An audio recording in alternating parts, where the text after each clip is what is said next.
Number of spectral lines obtained in He plus spectra when an electron may transition from fifth excited state to first excited state. तो fifth excited state का meaning होता है n is equal to 6 और first excited state का meaning होता है n is equal to 2। तो ये ठीक से समझना है। तो 6 से सेकंड नंबर के शेल में इलेक्ट्रॉन आ रहा है। ये सेकंड, थर्ड, फोर्थ और सिक्स इस तरह के शेल्स है। तो इलेक्ट्रॉन सबसे स्टार्टिंग में 6 में है और फिर लास्ट में आएगा 2 में। तो कितने अलग अलग वेवलेंस एमिट होंगे, ये क्वेश्चन है एक तरह से। अलग अलग वेवलेंस को हम स्पेक्ट्रल लाइंस बोलते हैं।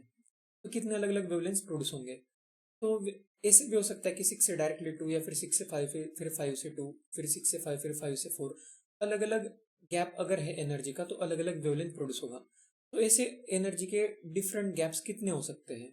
तो इसका एक फॉर्मूला होता है अगर ये 6 नंबर है और ये 2 नंबर है तो इनका हम डिफरेंस कैलकुलेट करते हैं, मतलब डेल्टा एन शेल का जो डिफरेंस है वो, तो वो हो जाएगा 4। और फिर फॉर्मूला होता है कि delta n into delta n plus 1/2, ये आंसर होता है अलग अलग वेवलेंथ्स का। तो टोटल स्पेक्ट्रल लाइन जो है वो इतने दिखाई देंगे। तो इस क्वेश्चन में इसका आंसर हो जाएगा, तो डेल्टा एन तो यहाँ पे 4 होगा क्योंकि ये 6 है और ये 2 है, तो दोनों का डिफरेंस हो जाएगा 4।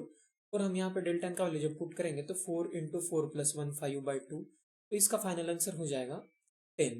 इसलिए इस क्वेश्चन का आंसर होगा 10।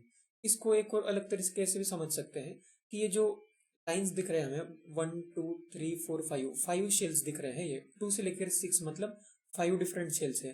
तो इन 5 में से कोई भी 2 शेल अगर हम सिलेक्ट करेंगे तो एक अलग एनर्जी गैप मिलेगा हमें।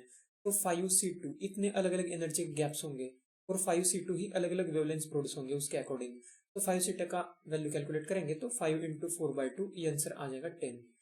तो ये फॉर्मूला इस तरह से ही होता है। तो इस क्वेश्चन का आंसर होगा 10।